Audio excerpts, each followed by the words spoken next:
The maker movement is currently taking hold within the education world. This movement is using technology and tools that allow students to create and tinker to develop their own ideas and cultivate their own creativity and passion.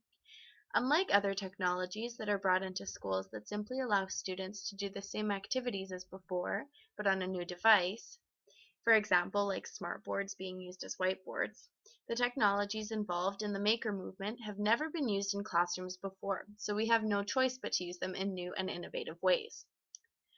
A word that could describe the maker movement is tinkering. It is the process of trying, testing, fixing, rethinking, and continuing to try.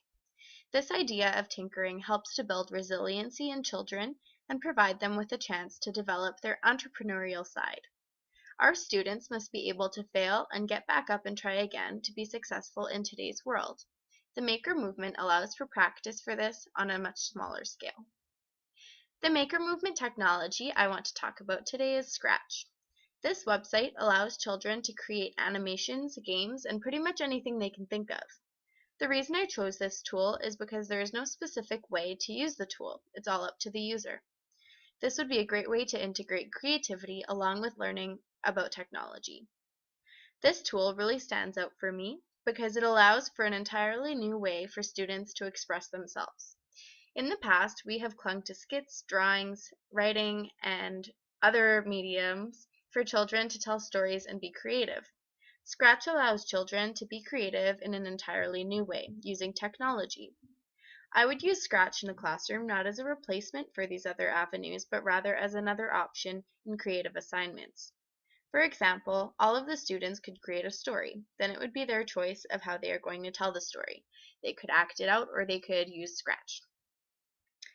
I feel that having this product available for my students would be useful because there would be they would be exposed to another way of expressing themselves and sharing their thoughts. Computer code is everywhere today, and learning some basics and being comfortable creating using technology is an important skill for students to have.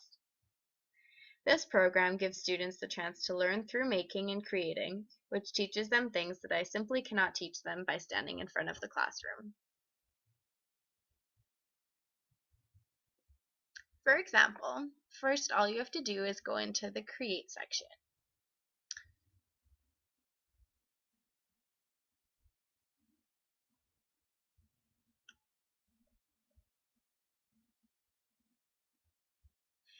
You get to choose a sprite, and then you can change all of the different characteristics about it. You can make it move, you can make it look different, you can even add sounds.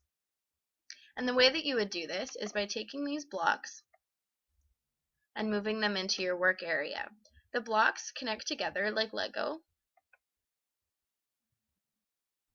like that, and you can essentially make your character do different things. So if I want to make the character move 10 steps and then make a sound, all I would need to do is click those two blocks together and the character would move 10 steps and then make a sound. Obviously, you can do things that are a lot more complicated with Scratch, but those are kind of the basics of it. So that's my technology, and yeah.